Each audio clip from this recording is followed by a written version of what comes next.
Hey there. Tonight we're not diving into royal courts or epic battles. We're slipping into the cracks between history books, the muddy lanes, the crooked huts, the lives without names.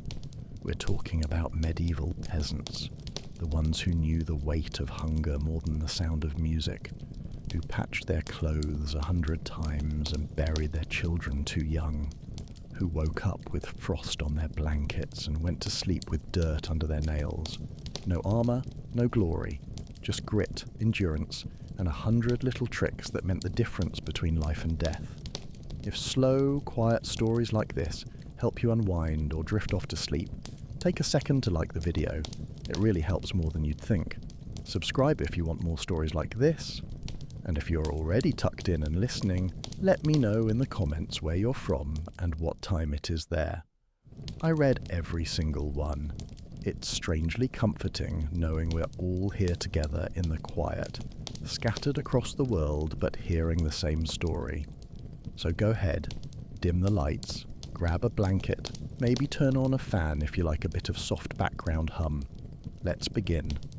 You wake to cold. Not the kind that bites, but the kind that settles in your bones and never quite leaves.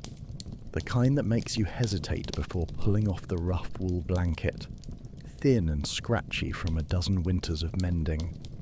There's no fire left in the hearth, just ash and a few stubborn embers barely glowing. The room is dark, except for a faint seam of morning leaking in through the wooden slats in the wall. No one else is up yet, but they will be soon. A day doesn't wait just because you're tired. Sleep in, and the bread won't rise, the goats will bawl, and the sun will climb too high to work in comfort. So you move. Slowly. Quietly. There's no privacy here. Not really. Just the shared silence of people too poor for doors that close properly. The floor is packed earth, uneven and cool underfoot. You step around your younger brother, curled up under the same blanket, mouth open, dreaming of something better, or maybe nothing at all. Dreams don't last long here. You dress in layers. Everything smells faintly of smoke and mildew. Your tunic is patched at the elbows. Your hose have been darned so many times the original fabric is more idea than reality. There's a kind of pride in that. Not beauty, but usefulness. It's what keeps you from freezing. Beauty is for churches and nobles. You're after warmth. Outside, the village still sleeps under a low mist. Roofs glisten with dew. Somewhere a chicken clucks nervously at a shadow that might be a fox or just the wind. The fields beyond are waiting, always waiting. They don't care if you're tired or aching or sick. The barley won't sow itself, and the weeds won't take a day off. You cross the yard. Mud clings to your soles. The pig grunts in its pen, half submerged in muck, eyes blinking slow and dull. It's not a pet. Nothing here is. Everything either feeds you or helps you feed something else. You learned that young. Too young. At the edge of the village, old Ida is already at her spindle. Her back is shaped like a question mark, and she hums a tune older than the church itself. No one remembers the words. She doesn't need them. You nod to her, and she nods back without pausing, as if you're both part of a rhythm bigger than either of you. She once buried 3 children in a single week when the fever came. Never cried, not once, just kept spinning. A rooster finally announces the day, late as usual. By then you've already filled the water bucket, fed the chickens, and started grinding grain for the morning's porridge. The others are stirring now, coughing, muttering, stretching out sleep-stiff limbs. The village comes to life slowly, like a tired beast rising from its haunches. You eat quickly, spooning in mouthfuls of hot, bland mush. It tastes like wood smoke and habit. No one speaks much in the mornings. There's nothing to say that hasn't been said 100 times before. Just nods, gestures, and the occasional grunt of acknowledgement. You don't need words to understand each other. You've all lived the same life, and it's only just beginning again. The morning passes in pieces, a handful of minutes stirring the pot, another handful repairing a broken fence post with twine and hope, the rest spent with your back bent low, pulling weeds from a stubborn patch of barley. The sun isn't high yet, but the ache in your spine thinks otherwise. Hunger scratches at your ribs like a stray dog that never really left. You had porridge at dawn, yes, but porridge is more warmth than substance. It fills the stomach without feeding the body. You'll get used to it. Or rather, you already have. That's survival trick number 1. Eat less than you want and pretend it was enough. Some days there's meat, not often. A rabbit maybe if the snares near the hedgerow were kind. But mostly it's bread. Dense, dark, coarse. The kind that tastes like dirt and keeps your teeth working. You learn quickly to be grateful for even that. Grain doesn't grow itself, and ovens don't bake without firewood, which means more hours cutting and hauling. Every mouthful is bought with effort. At mid-morning you gather nettles. Your fingers are careful, practiced. It stings, of course it stings, but you've learned to pinch low by the stem and fold the leaves in a way that keeps most of the venom away. Boiled, they'll go soft, lose their bite. Add a few to the stew and they might just pass for flavour. That's trick number 2. Know what the forest offers. Know which leaves heal and which ones kill. Know the difference between hunger and poison. You watch the crows circling near the field's edge. They're always first to know when something's dying. You don't mind them though.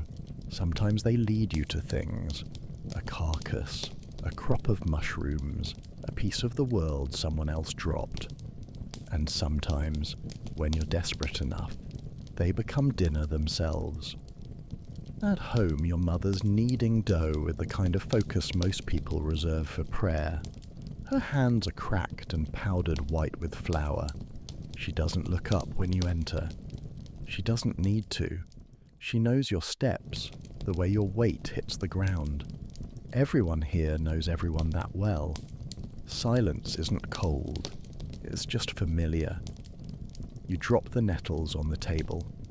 She glances at them, gives a nod that might be approval, might just be acknowledgement. It's enough. Later, you'll eat together, quiet again, just the sound of chewing, the occasional grunt. No one wastes energy on words when food is in front of them. That's trick number 3. Don't talk when you don't need to. Save your strength. You'll need it later. And you always need it later. The sun is bold enough to dry the earth in patches, though most of the ground stays soft underfoot, always threatening to steal your shoes. If you're lucky enough to have shoes. Many don't. They wrap cloth around their feet and hope it holds. Hope is cheap. Everything else costs. You're gathering wood now, not from the trees. Those belong to the Lord, and everyone knows it. Even if you forgot, the scars on old Bren's back would remind you. He took deadfall once, just a few branches, and the bailiff made a point of showing the cost. So you take from the hedgerows, from old fences no one's watching, from bits washed up near the stream. Twigs, dry grass, bark that peels like paper, enough to keep the fire smouldering. Fire is trick number 4. You keep it alive always, even when you're not using it. Even when wood is scarce and damp and your hands are numb. A fire means heat, food, boiled water, and sometimes just a reason to gather close and remember you're human. You carry it carefully in a clay pot with a scrap of glowing coal buried in moss, like a secret. Like something sacred, because it is. Without fire you freeze, you starve, you die. And with fire comes smoke. Thin, bitter, constant. It gets in your clothes, your eyes, your lungs. But it also drives off insects, masks the smell of food from predators, and, most important, keeps your home dry. The roofs leak. They always do. Thatched straw sags under rain like a tired back. but smoke threads through the rafters, clings to everything, and keeps the rot at bay. That's trick number 5. Let the smoke sting. It's keeping you alive. Inside the hut, the fire is small but steady, flames barely higher than your hand. The pot swings over it on a hooked iron arm, creaking gently. Something is boiling. Nettle broth maybe, or thin barley gruel. Doesn't matter. The scent is enough to quiet the belly, even if it's lying. Your father is sharpening a blade by the doorway. Not for war, just for work, reaping, carving, trimming fat from what little meat you can trade for. The stone hisses against the metal, slow and steady. He doesn't speak. He hasn't. Not since your sister died last winter. Words get caught in him now. Another silence that lives in the house like a ghost. Outside, a dog barks once, then twice. You look up. Stranger. Maybe a peddler. Maybe a beggar. Maybe worse. You don't move yet. Let someone else greet them. Or don't let them pass. Because trick number 6 is simple. Trust only the faces you've known since birth. Everyone else brings stories, and stories, in the wrong year, can kill. The village doesn't have streets, not really. Just worn paths where feet have pressed the grass flat over generations. Every step kicks up dust in summer and sinks into mud in spring. Right now it's somewhere in between. Dry enough to walk without slipping, wet enough to keep your soles heavy. Your feet are always dirty. Always. No matter how much you scrape or rinse. Dirt lives under your nails, in the creases of your hands, ground into your skin until it feels like it's part of you. And in a way, it is. That's trick number 7.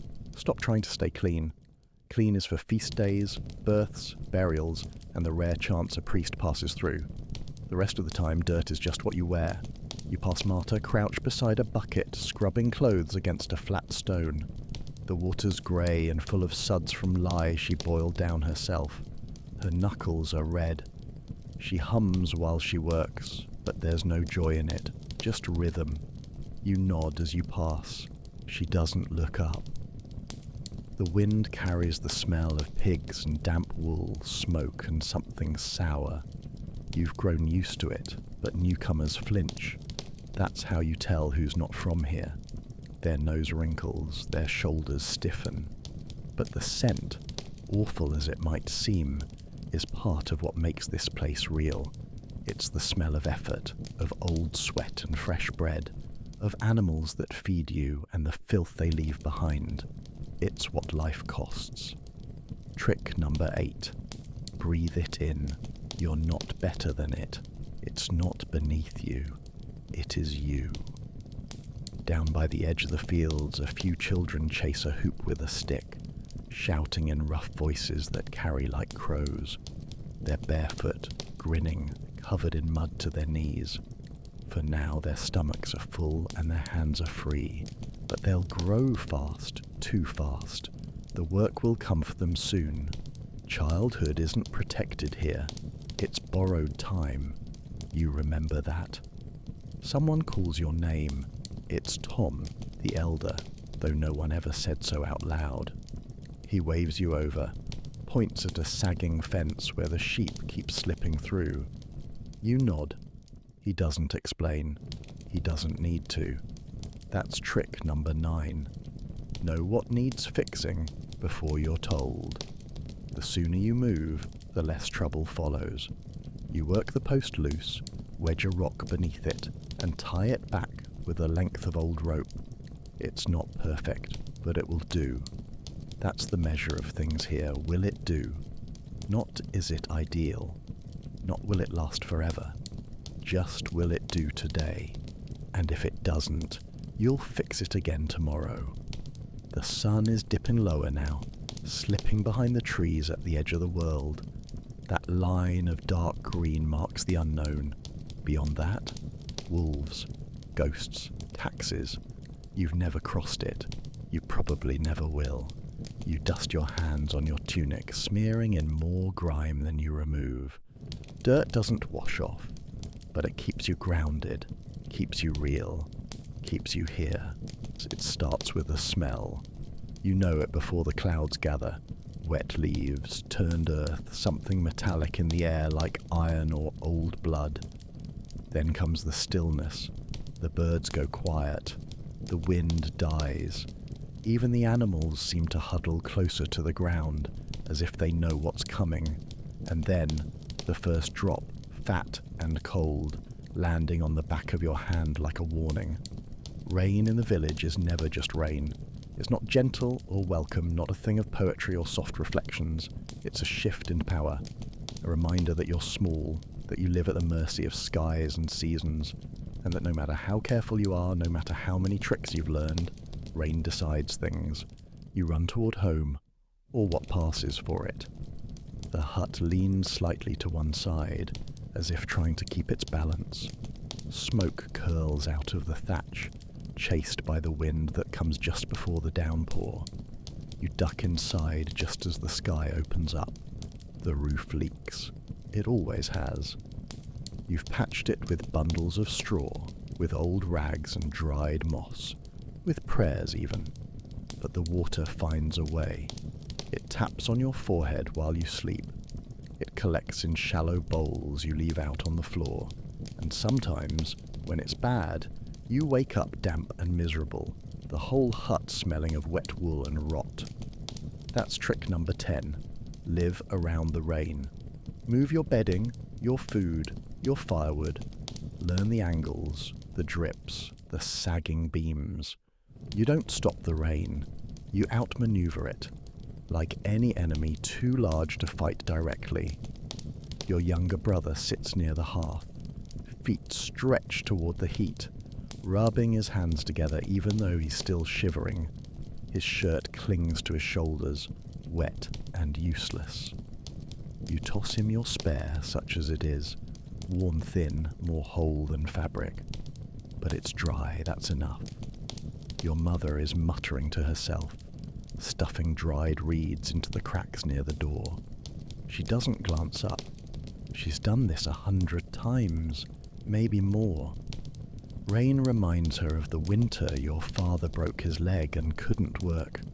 You almost starved. Only the roots you found behind the chapel and the neighbour's pity kept you upright. That kind of memory doesn't fade.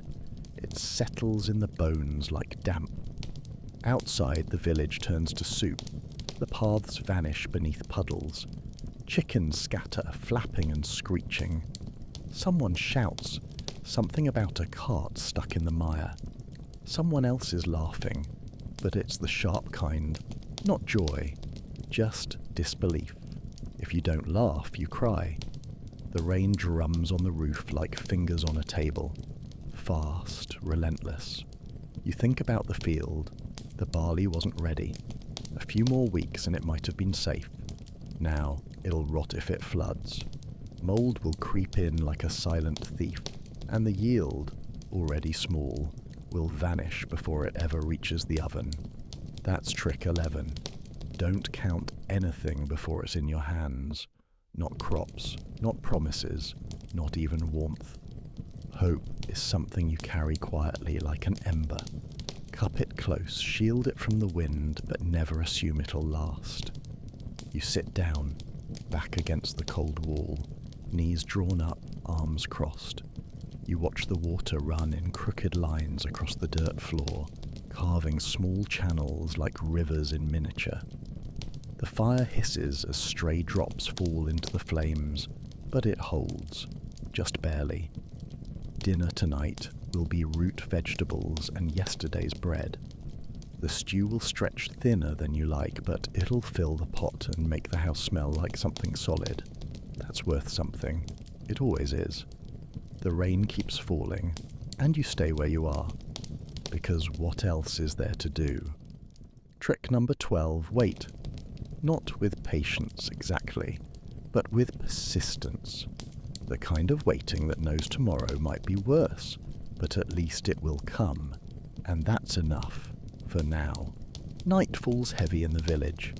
Not like in the towns where candles flicker behind windows and voices carry down stone alleys.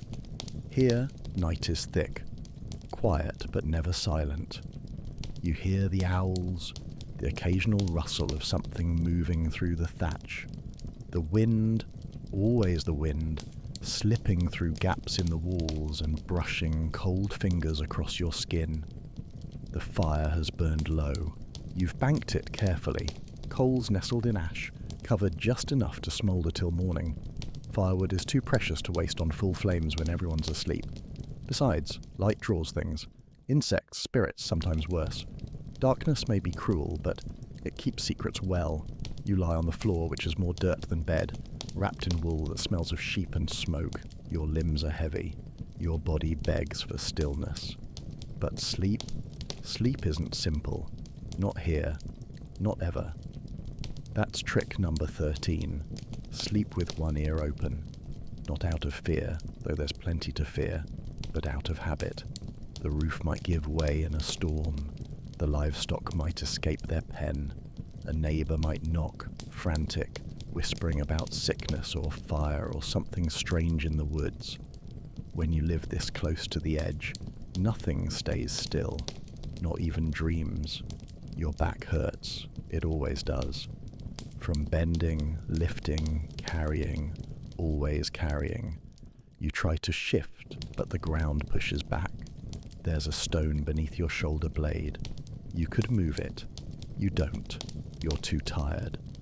That's the part no one tells you about hard living.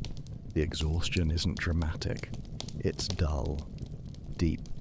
You don't collapse. You just erode. Somewhere across the room, your brother snores gently. Your mother murmurs in her sleep, chasing ghosts from another time. Maybe she's young again, dancing barefoot on packed earth before she had children and grief stitched into her breath. Maybe she's dreaming of your father, who once laughed in this same room before the cough took him away. The night air is damp, clinging. It makes your lungs feel slow, like they're breathing through wet cloth. You pull the blanket tighter, but it doesn't help. Cold in the village isn't always a temperature. It's a presence. It slips between your ribs, hides behind your eyes. You carry it even in summer. Your mind drifts. You try not to think of wolves, or of the man they found last winter, frozen in the ditch near the chapel road, his face gone slack, his hands curled around nothing. They said he drank too much, wandered off. But you've always wondered if something followed him, if the woods gave up one of their old shadows. You don't mention that out loud. Some things aren't meant to be named. Trick number 14. Never speak fear into the air after dark. Words carry weight, and the walls are thin. Even thinner when you're whispering things the night might like to hear. Eventually your eyes close. You drift, not into comfort, but into quiet, into the space between waking and sleep, where memories blend with the sound of rain dripping through the roof, and your body forgets for a few precious hours that it's breaking slowly every day. Morning will come. It always does, whether you want it to or not. When sickness comes, it doesn't knock. It creeps, quiet, slow, like mist curling through a crack in the wall, or a cold finger against the back of your neck. One day, someone's just tired. The next, they can't get up. Their breath sounds wrong, wet and dragging. Their skin burns, but they shiver like it's snowing. And that's when you know it's here again. You've seen it before. Everyone has. Fevers, coughs, the sweating sickness. Sometimes it's the belly that turns. Sometimes it's a rash that spreads fast, red and angry like a punishment. There are no doctors here. No clean linens, no tinctures. Just whatever old Ida remembers from the last time someone nearly died. Or did. That's trick number 15. Treat sickness like fire. Contain it fast, or it'll take the whole house. You move the sick to the corner, give them a separate blanket. You boil water, over and over, burning through what little wood you have. You mash herbs, some bitter, some sharp, all uncertain. Most don't help, some make things worse, but you try because trying is what you have left when nothing else answers. You remember when it was your sister. She was small, just 5 winters old, her cheeks flushed, her eyes bright with heat. She coughed so hard it sounded like something tearing inside her. Your mother sat beside her for 2 days straight, wiping her face, whispering songs too soft for you to hear. Then one morning, she stopped coughing. She stopped everything. They buried her behind the chapel tree, where the roots grow in a spiral. You helped dig, though your hands weren't strong enough. You did it anyway. That's trick 16. Bury the dead with your own hands. It hurts. It should. But it reminds you they were real. Now it's your neighbour's son, barely 12. He hasn't eaten in 2 days. Just lies there, eyes open but not seeing, lips cracked. You brought them a handful of dried apples, your last ones. Your mother didn't question it. When sickness visits someone else's house, you remember it could just as easily be yours next. The worst part isn't the dying, it's the waiting, the not knowing, the listening to every breath from the corner, hoping it's still there. The way the air in the hut gets heavy like it's holding its own breath. You start whispering everything, moving slower. You don't dare laugh. Joy feels like an insult. Outside, life keeps going. The chickens still need feeding. The goats still cry for grain. You still have to carry water, mend the roof, stir the fire. The world doesn't pause just because someone's dying. That's trick 17. Grief doesn't buy you time. Work anyway. At night, you press your back against the cold wall and try not to breathe too loud. You remember your sister's eyes, your neighbour's hands, wringing an old cloth, the smell of boiled nettles and sweat and fear. Sickness doesn't hate you, it doesn't choose. It's just part of the world, like rain, like hunger. You learn to live with it, because what's the alternative? There's a chapel 2 miles from the village, not much more than a single room made of old stone and damp prayers. The roof leaks, the altar's cracked, the painted saints on the wall are faded, their eyes worn blank by time and weather. But still, people go. Not often, not regularly, but when they're desperate, which is often enough. You walk there sometimes, barefoot if your soles can take it. Not because you think it'll fix anything, but because doing something is better than doing nothing. That's trick number 18. Faith doesn't have to be true, it just has to be something to hold. Inside the chapel, the air smells of wax and mildew. The priest, Father Amon, lives in a shack behind it. He's old, maybe always was. His robes are patched and stained, and his sermons are quiet things, muttered more to the dirt than to the crowd. No fire and brimstone, no promise of glory, just simple words about patience, forgiveness, and the kindness of saints who never seem to visit. Still, he listens. That's why people come, not for miracles, but to be heard. You sit on a creaking bench while a neighbour whispers about a dying goat or a child with night fevers, or a shadow that passed over their door 3 nights in a row. Father Amon nods, folds his hands and tells them to light a candle. Sometimes they cry. Sometimes they leave a few eggs or a loaf of barley bread on the step. A trade, maybe, for a little piece. There are relics here, also, he says. A shard of bone, a scrap of cloth, a drop of something sealed in glass that might have been holy water once. You don't question it. Why would you? If it makes someone feel braver, what harm is there? You've lit candles for your sister, for your father, for the harvest when it looked thin. You watch the flames flicker in the draughty chapel, tiny and trembling like hope itself, and you whispered the same words you always do, the only ones you know. Let us survive another day. Sometimes it works, sometimes it doesn't. But belief, even the thinnest kind, keeps you upright. It fills the cracks that nothing else can. And in a life where you own almost nothing, even a flicker of comfort is something you protect. Trick number 19. Don't expect miracles, just moments. A morning without pain, a meal that lasts, a laugh that doesn't feel borrowed. Those are sacred too. As you leave, you mark the chapel door with a fingertip dipped in ash. Not tradition, really. Just something you saw your mother do once. A private gesture, half memory, half wish. The sky above is grey and still.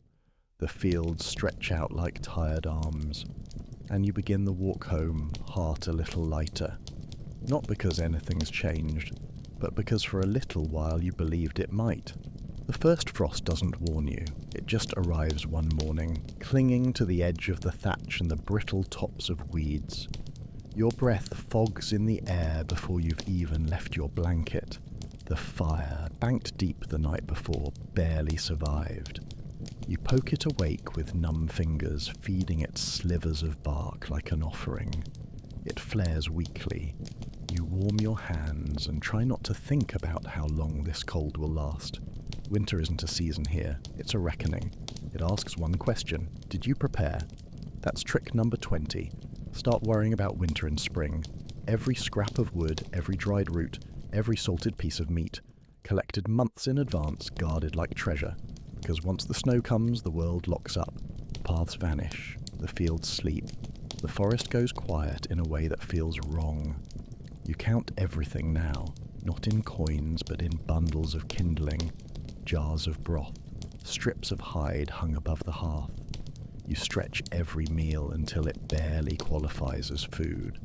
Bread thins out with husk and acorn flour. Soup becomes water with memory, but you eat it. You always eat it. Outside, the world turns white, then grey, then still. The wind claws through the village like it's hunting for something. Roofs creak, doors freeze shut. The animals huddle close in their pens, shivering, too weak to cry out. If one dies, you use all of it. Meat, bones, skin. Even the fat becomes candlelight. That's trick 21. Nothing gets wasted in winter. Not even sorrow. You stay indoors most days, not because there's nothing to do, but because frostbite is real and no one has spare toes to lose. You sew, you patch, you boil water just to warm the air. The hut smells of smoke and wool and worry. Everyone moves slower. Speech turns short, clipped, efficient. Words take effort when you're this cold. Your fingers crack, your lips bleed. You wrap your feet at night in old cloth, pressing them near the fire, but the chill never really leaves. It waits for you outside, and sometimes inside too. People get sick more in winter. The coughs deepen, the fevers burn brighter. You bury more in frozen ground, digging with picks because shovels won't break the frost. You wrap the bodies in what rags you can spare and say small things over them. Prayers, poems, promises. No one's really sure anymore which ones matter. That's trick 22. Say them anyway. Words, even tired ones, are a kind of fire. You sleep more in winter, but you don't rest. Dreams come strange and too vivid. You dream of warmth you've never felt, of food that doesn't exist.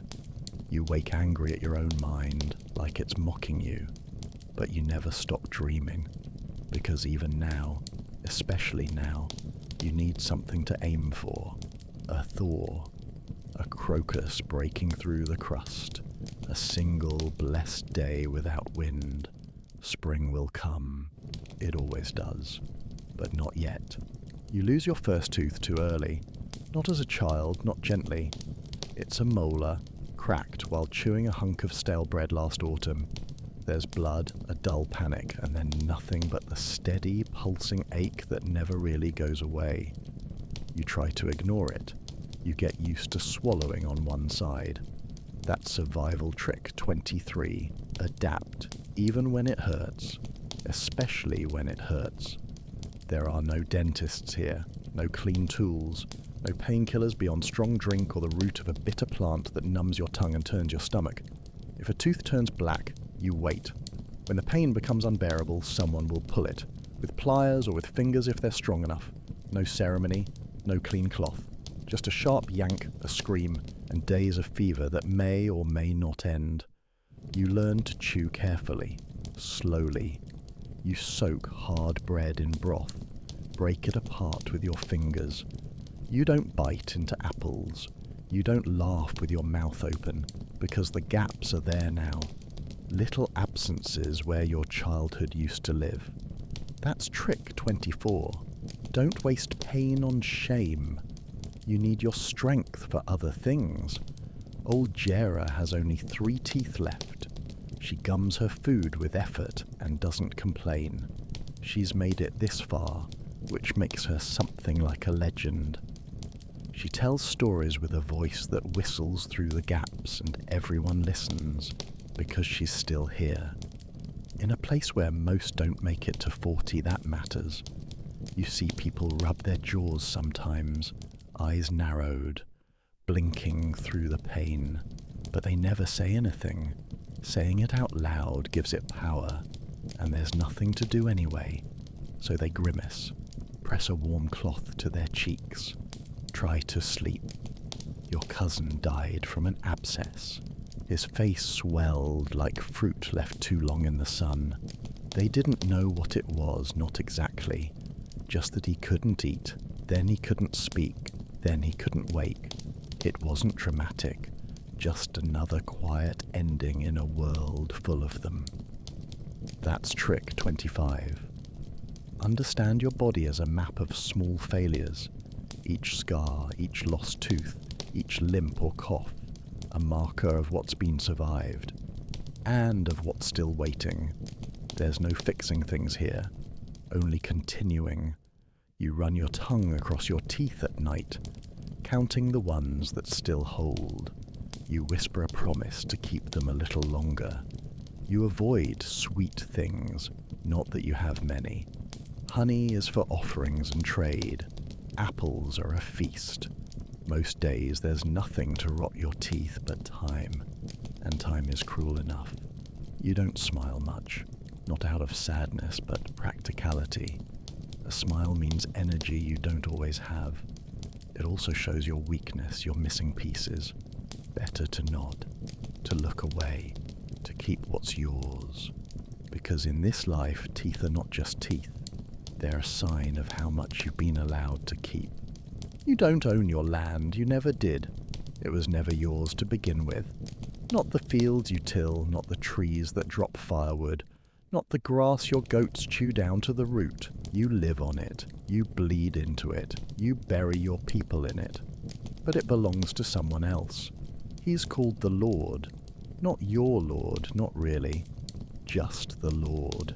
A figure distant and faceless most of the year, except when the steward comes to collect what's owed, and what's owed is always more than what you have. That's trick 26. Give just enough to survive the taking. You've seen the manor only once. Stone walls, banners, a carved door that look heavier than your whole house. You didn't go inside. You waited in the yard with a bundle of flax, your eyes low, your hat in your hands. That's what you do when the powerful pass by. Make yourself smaller than the trouble you might cause. The steward rides in once each season. Not fast, not in a hurry. Because why should he hurry? Nothing in your life changes fast enough to warrant speed. He reads from a scrap of parchment, checks the weight of grain sacks, counts chickens like coins. He never smiles. His boots are clean. This is where it gets hard, because maybe you had a bad year. Maybe your barley turned to rot, or a fox got into the coop, or the rain came too soon and stayed too long. It doesn't matter. The Lord still wants his share. and you still owe it. That's trick 27. Learn to lie with numbers. Say the pig is still growing. Say your brother is sick and couldn't help plant.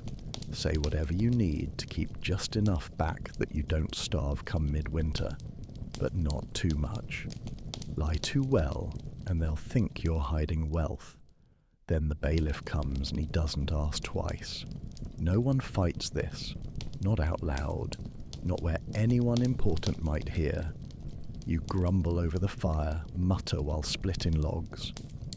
Curse under your breath while mending a boot, but that's all, because landowners can take more than crops. They can take you. And it's not just the soil, the game in the woods, his, the fish in the river, his, the trees, his, even the birds if they fly over his fields. You once saw a man whipped for trapping a deer in the forest. Meat is rare, but law is heavier than hunger. That's trick 28. Act like the rules make sense, even when they don't. Sometimes the Lord's men pass through on horseback. Chainmail under cloaks, faces shadowed. You don't meet their eyes. You bow, you move aside. Not because you respect them, but because they ride faster than you run. At night, you stare at the rafters of your home and think, I was born on land I can't name. I work soil I can't keep. I feed mouths with food I don't own. And still the sun rises, the ground waits, the tools are in your hand. You plant again, you hope again, because even when everything belongs to someone else, your breath is still yours. For now. There's no white dress, no music, no grand feast under coloured banners. Marriage here doesn't begin with romance, it begins with survival, with two families deciding they might scrape by better together than apart. That's trick 29. Love comes after the planting, if it comes at all. You remember your cousin's wedding? They stood in the field behind her father's hut, hands clasped, eyes down. The priest from the chapel muttered something half-remembered. There was bread, a jug of weak ale, and a hen that squawked the whole way through. Everyone clapped once, maybe twice. Then they went back to work. It was the height of the season. No time for dancing. Weddings here are more transaction than celebration. A cow, maybe, changes hands, a few hens, a promise of labour through winter. That's the price of joining households. Bodies and tools shared for the long road ahead. Not because anyone's rich, but because alone you're poorer. You don't marry for beauty. Beauty fades fast under this sky. A pretty face won't keep the stove lit or stitch a boot or cradle a fevered child through the night. You marry someone with strong hands, a good back, a quiet kind of patience. You marry someone who doesn't flinch when the rain comes through the roof. And once you're bound, that's it. There's no leaving, no do-overs. If he drinks too much or she grows bitter, if the children don't come or come too fast, if the roof keeps leaking and the work never ends, you stay, you endure. That's trick 30. Endurance is the vow. Your mother once told you a soft word is worth more than silver and harder to find. Maybe that's why you notice the small things now. A hand that brushes yours while filling the bucket. A shared glance during a funeral. Laughter, when it sneaks in like a thief and disappears just as fast. There are moments where, in the hush after supper, you sit beside the fire and feel something like warmth. Not just from the flames, but from the presence of someone who has seen you at your worst and still got up the next morning to face it again, with you. You raise children, if you're lucky enough to keep them alive. They come quickly, loudly, one after another. Some don't make it past their first cough. Others grow tall and thin and vanish into the same rhythm you did. Chores, fields, aching backs. But they laugh more easily. That helps. You and your spouse age early. Wrinkles by 30. Grey hairs by 35. But you keep going. side by side, through harvests and hailstorms, through lost goats and burnt loaves, through famine and feast, through all the little things no one else will remember, because no one here lives a life worth writing down, but you live it anyway, together, and sometimes that's enough. Children here don't stay children for long. They're born into work, eyes barely open before they're bundled to the fields, strapped to backs, laid in baskets beside the hearth while hands churn butter or twist flax. There's no nursery, no toys beyond what the forest drops or what the firewood pile might become in a moment of imagination. That's trick 31. Learn fast, or be left behind. You start with small things, picking stones from the planting rows, chasing chickens back into the pen, stirring the pot with a stick too long for your arms. You do these things before you know how to speak in full sentences. Your value is measured in how little you complain. By 5 or 6, you're useful, not just tolerated, needed. You feed the animals, haul kindling, gather eggs. You're given a knife and trusted not to cut yourself, and if you do, well, that's how you learn. No one coos over your bruises. No one tells you you're special, you're here, and that's already rare enough. The games you play aren't really games. Racing down the muddy path teaches you balance. Climbing the old tree teaches you where branches rot. Wrestling teaches you how to fall without breaking. Even laughter has a limit. It stops the moment someone's elbow hits a stone, or a parent calls out with that tone that doesn't allow delay. That's trick 32. Fun ends when work begins, and work never really ends. There's no schoolhouse, no parchment or ink. You learn what you see, what you're told, what you're punished for not knowing. You know the seasons by feel, not calendar. You know the difference between wheat and rye by the itch on your skin after harvest. You learn to pray by watching the faces of adults during a thunderstorm. Some children disappear. A fever in spring, a fall from a ladder, a bad stomach from eating the wrong root. They're buried quickly, quietly. No carved stones, just a patch of earth that the wind passes over like it never stopped. That's trick 33. Grief gets folded into the rhythm. There's no time to pause. Still, there's laughter. Real, sharp, beautiful. You hear it in the spaces between chores, when someone slips in the mud or tells a story too strange to be true. You see it in the way the littlest ones mimic the adults, shouting nonsense orders at goats, dragging a wooden spoon like it's a sword. And at night, before sleep, you huddle under the same blanket with your siblings, feet tangled, bodies pressed close for warmth. You whisper about saints and monsters, about what lies past the forest, about what it might be like to fly. You don't know what lies beyond the village, but you know you want to find it. One day, that's trick 34. Wonder is the one thing they can't tax. You dream wild for as long as you can, because tomorrow the firewood won't gather itself, and someone has to fetch the water. It waits at the edge of your world, dark and wide and whispering. The forest isn't evil, not exactly, but it's not kind either. It doesn't notice you. It doesn't care about your hunger or your fear or the way your heart races every time a branch cracks where no wind should be. That's trick 35. Enter the forest like it's someone else's house. Step lightly, leave no trace, and never look over your shoulder. You only go in when you must. For firewood, herbs, berries in season. Sometimes mushrooms, but only the ones you're sure won't kill you. You learned which ones from your grandmother, who learned them from hers. The orange caps are safe. The ones with white dots are not. If you're wrong, you don't get a second try. The light changes under the canopy. It's dim even at noon with the sun sliced into thin gold ribbons across the moss. Everything feels still, but not empty. Birds flit above unseen. Twigs snap without warning. Sometimes it's a deer. sometimes not. You don't run. Running makes noise, and noise wakes things that would rather you stayed gone.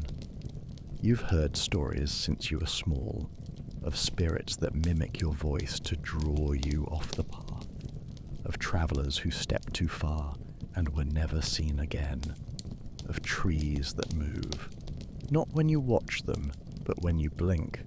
You don't know if they're true, but no one who lives this close to the trees laughs at those stories. That's trick 36. Respect doesn't need belief. There's a clearing past the North Ridge, ringed with stones older than memory. Nothing grows there. No birds sing. You went once, dared by your brother. You stood at the edge, looked in, and your legs went cold. You left without stepping closer. You never spoke of it again. Still, the forest gives, quietly, carefully. Berries in the summer, wild garlic in spring, bark that brews into medicine, nettles for soup, hazel branches that bend into baskets, but it gives on its own terms.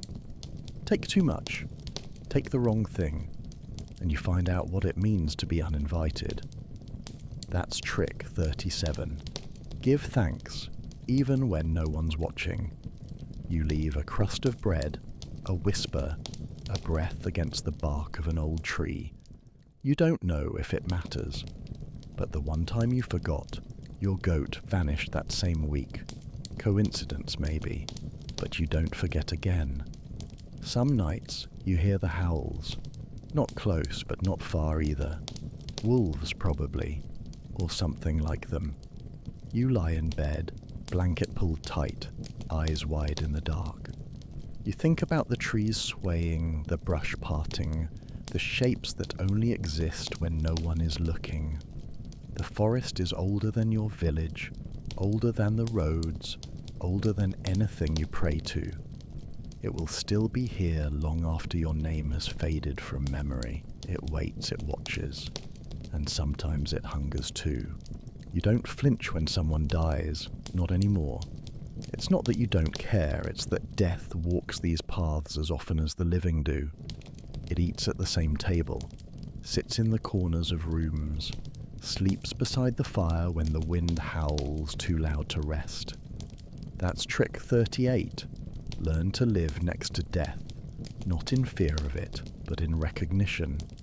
It doesn't come with trumpets or last words. It comes quietly, like everything else in the village.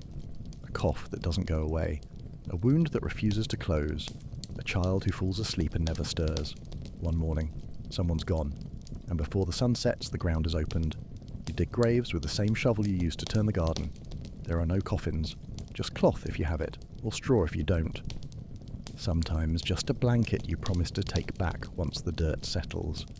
The graves aren't marked. Maybe a stone, maybe a cross of sticks, maybe nothing. Time will erase it anyway. You cry, but not for long. There's no space for it. The chickens still need feeding. The goats still wander. Your hands don't stop moving just because your heart does. That's trick 39. Grief is folded into the work.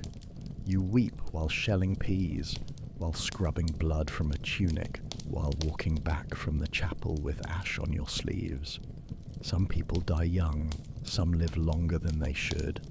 Old Ida's still around, eyes like clouded glass, muttering to herself and picking herbs no one else remembers the names of.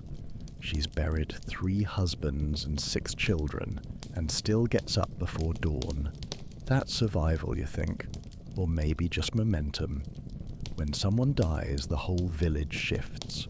A hut grows quiet, a seat goes empty. Someone has to take their work, their place, their weight. No one replaces them exactly. They just fill the gap enough to keep the roof from falling. You remember when your father died. Not his last words. He didn't have any. Just the way his hands stilled, rough and cold.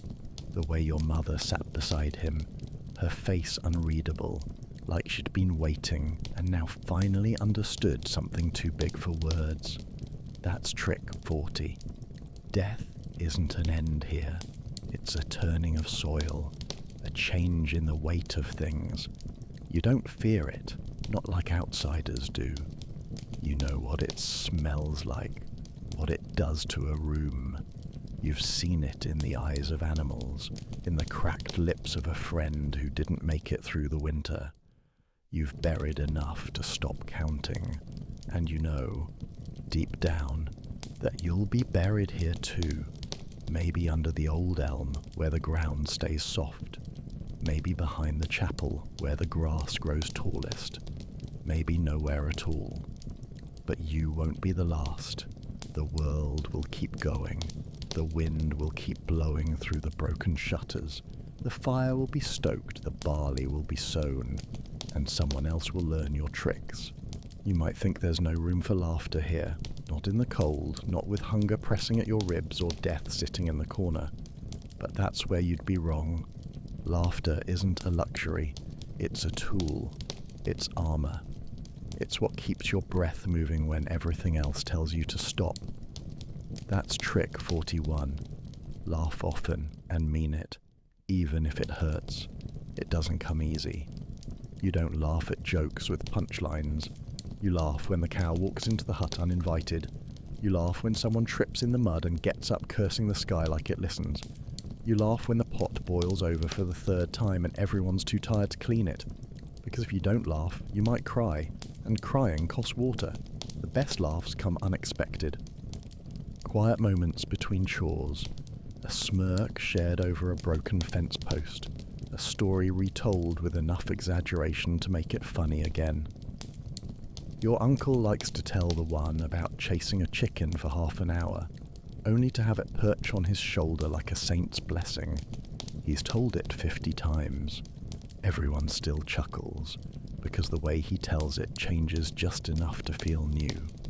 Children laugh easiest, even in rags, even with no shoes and runny noses and bellies not quite full.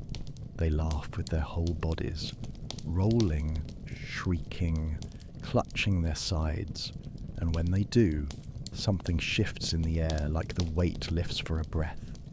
That's when you remember what it is to feel light. You've seen laughter at funerals. Not loud, not wild, just the soft kind, the kind that slips out between tears, remembering something silly the dead once did, like falling asleep mid-prayer, like snoring so loud the chicken's startled. And that's not disrespect, it's love. That's what laughter becomes when time grows short. You laugh at absurdity too, when the roof collapses in the middle of a feast, when the goats escape and eat the laundry, when the taxman trips over a pig and lands in his own ledger. The world is cruel, yes, but it's also ridiculous, and that somehow makes it bearable. That's trick 42. Let laughter in, but don't chase it. It shows up on its own schedule, and only when you're not trying too hard. At night, huddled around a fire, stories come out, some old, some new, some made up entirely. You pretend the candlelight makes you invisible, and take turns mocking each other's worst habits. You give each other names that don't stick beyond the hearth, but feel good in the moment. You laugh until your stomachs ache and your throats are raw. And when the fire dies down and the cold returns, you feel a little braver, a little stronger. Not because anything has changed, but because for a few minutes you remembered joy. And joy here is rebellion. You don't turn a tap and wait for it to run. There are no taps, no pumps, no pipes humming in the walls. If you want water, you go get it. From the stream, from the well, from a spring that trickles under roots and hours walk away. That's trick 43. Every drop you drink has a price, and you pay it in time, sweat, and risk. Water is never just there. It's fetched. It's carried in sloshing buckets that bruise your thighs, in clay jugs that threaten to crack with each misstep. You learn to balance them, one in each hand, arms pulled long, spine aching. The weight isn't just heavy, it's daily. Always needed, never done. In the summer the stream runs low and bitter, frogs bake in the shallows. You can still drink it if you let the silt settle, but it tastes like dirt and heat and old leaves. In the winter, the top crusts over with ice. You chip through it with the back of a knife, your breath fogging the surface, your hands going numb before the first scoop is drawn. And when it rains, you collect it. Barrels under the eaves, bowls under the leaks. Hands held out for a moment of luck. Rainwater is cleaner than the stream, but it still needs boiling. Everything does. That's trick 44. Don't trust clear water. It's often the worst kind. You've seen what happens when someone forgets. Diarrhea so sharp it doubles them over. Fevers that leave them muttering, soaked in sweat. You lost a cousin that way. Drank from a puddle during harvest. Thought the cold would kill whatever was in it. It didn't. 3 days later, he was gone. So you boil it. Always. Even if there's not enough wood. Even if the smoke chokes the room, you do it because your life depends on it more than you admit. Bathing isn't a daily thing, sometimes not even weekly. You wash in parts, hands, face, feet, a basin, a rag, a moment stolen before chores begin. A full bath means something's gone wrong, a birth, a burial, or a bad fever. You heat the water over the fire, bucket by bucket, and pour it into a barrel in the yard. If you're lucky, the sun's still up when you're done. But even that's risky. Water brings more than life. It brings eyes. Strangers, animals, even spirits, some say. That's trick 45. Don't linger by water. Take what you need. Leave the rest. Say thanks with your silence, and still there's a kind of reverence. You learn to love the sound of it. Trickling over stone, dripping from eaves, bubbling in a pot. You feel its absence deep in your chest when it's gone. And when it finally rains, really rains, you stand at the doorway and watch it paint the world back into motion. Because water here is not just water, it's memory, it's safety, it's hope with a taste. It begins your day and it ends it. Fire is not just warmth, it's life itself. Without it there's no food, no light, no safety, no comfort. No way to dry your clothes or your bones. That's trick 46. Treat fire like a living thing. Feed it, shield it, and never turn your back on it. You wake before dawn, groping in the dark for the embers left from the night before. If you did it right, banked them deep in ash, there'll be enough glow to coax back to flame. If not, you'll have to beg a neighbour for a coal, or strike flint and steel till your fingers bleed. Fire doesn't forgive laziness. Miss it once and you spend your morning shivering and your evening hungry. You start small. Twigs, bark peeled thin, dry moss. A slow breath to wake it. Then the wood, if it's dry, though it rarely is. You listen to the crackle, the pop, the slow climb of heat through the cold. That sound is peace in its own way. A promise. That's trick 47. Fire must be earned every single day. You cook over it. Porridge in the morning, broth in the evening. Flatbread toasted on hot stones. If the wind is kind, the smoke goes up and out. If not, it crawls through the room like a beast with no name. You cough through meals, wipe tears from smoke-blind eyes. But you don't complain. You've lived through worse, and fire is more than food. It dries your clothes after rain, warms the walls in winter, smokes the meat so it'll last longer than 3 days. It boils the water clean. It burns the lice from your bedding. It scorches the sickness from a wound. When a fever won't break, you wrap the patient in wool, set a pot to boil, and pray the heat draws out the rot instead of driving it deeper. You fear fire too. Everyone does. It's a thief as much as it's a gift. It takes whole huts in the wrong wind, cracks beams like matchsticks. You've heard screams in the night. Someone's roof caught flame, someone's breath turned to smoke. And once a house burns, there's no saving it. No one has enough water. You tear down the walls to stop it from spreading and count the loss in silence. That's trick 48. Never trust fire completely. It has no loyalty. There are customs. You spit into the hearth when you leave the house. You never throw salt into the flames. You don't speak ill near it. Some say fire remembers. Some say it listens. Maybe it does.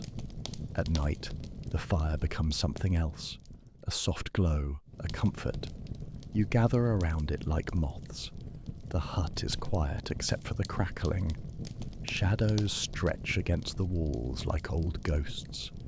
You stare into the coals and think of things you'd never say aloud.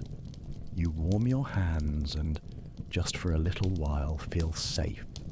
Because in this world, where so much is cold and cruel, fire is the one thing you can make with your own hands, and the one thing you must never let die. You don't think about fashion here. There are no colours for seasons, no stitching for vanity.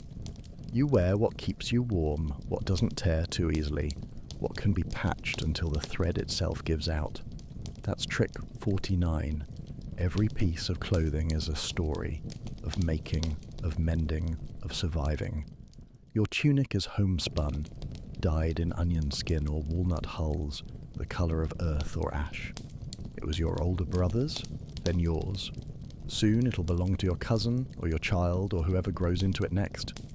The sleeves have been shortened, lengthened, patched and repatched. The elbows sag. One cuff is tighter than the other, but it holds. You have one pair of hose, maybe two if you're lucky.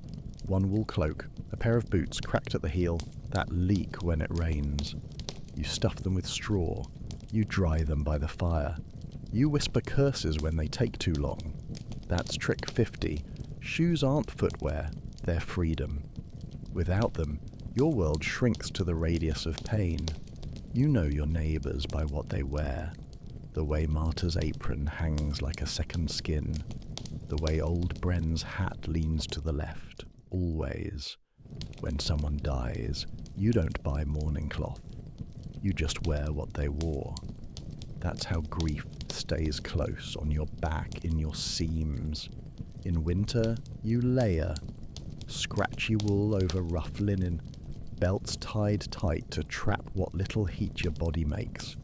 The inside of your clothes smells of smoke and salt and old sweat because washing too often ruins the weave. You scrub them only when the grime begins to feel heavier than the fabric itself. You beat them against rocks, rinse them in cold water, hang them on a line if the sun's out, or by the fire if it's not. Needles are rare. Thread is precious. You pull it from old hems, or make it from flax, or trade for it with eggs. Every hole sewn shut is a small triumph, a way to say not today to the wear and tear that eats at everything. That's trick 51. Learn to stitch before you learn to speak. It'll save you more times than prayer. When you finally outgrow something or wear it through beyond repair, it doesn't go in the ground. It becomes rags. Rags become bandages. Bandages become kindling. Everything becomes something else. Even the smallest scrap might patch a roof or stop a wound. You wrap your hands in cloth when you work. You tie cloth over your mouth during a cough. You swaddle babies in it and bury your dead in it. Cloth is not fashion here. It's protection. It's identity. It's ritual. And at night, when you peel off your layers and hang them near the fire, you see the truth of it. You wear your life, stitched, stained, and still holding. There are no clocks here, no bells that ring on the hour, unless the wind carries sound from the distant chapel, and even then it's just a guess. You tell time by the way the sun stretches across the doorway, by the feel of the light on your skin, by the ache in your back that always arrives before noon. That's trick 52. Your body knows the hour better than any sundial ever will. Morning is when the sky turns pale grey and the cold is hardest to shake. You wake before the sun, not because you want to, but because sleep in the village is a borrowed thing, taken in fragments between tasks. You hear the animals first, a lowing cow, a restless chicken. Your stomach joins in, hollow and complaining. You stretch, bones popping, and begin again. The morning passes in chores: feed, fetch, stir, mend. The light grows sharper, more golden. Shadows shrink. That's how you know it's close to midday. Your hands are dirty by then, your knees damp, your mind already tired. You pause for a bite. Not a meal, just enough to keep from fainting. Bread, if you're lucky. A strip of dried root, hard enough to crack a tooth if you're not. You sit in the doorway for a moment, squinting into the light. A breeze brings the smell of manure, damp straw, wood smoke. Familiar, not pleasant, just home. Afternoons are longer than they should be. The sun slows, like it's watching you struggle and enjoying it. You work hunched and quiet, side by side with others who don't waste breath on talk. You pass tools like words, share glances like greetings. Let the rhythm of labour speak in your place.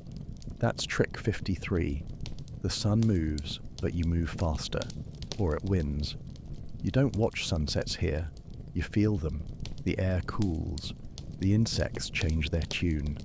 A golden cast settles over the world that lasts just long enough to make you wish you could sit and enjoy it. But that's when you rush. The fire must be fed, the animals penned, the water hauled one last time before darkness comes pressing in. By nightfall, your body tells you everything you need to know. Your legs throb, your palms burn, your shoulders sag like wet cloth. You don't need a calendar to mark the days. Your muscles are your record keepers. That's trick 54. Pain is just time with weight.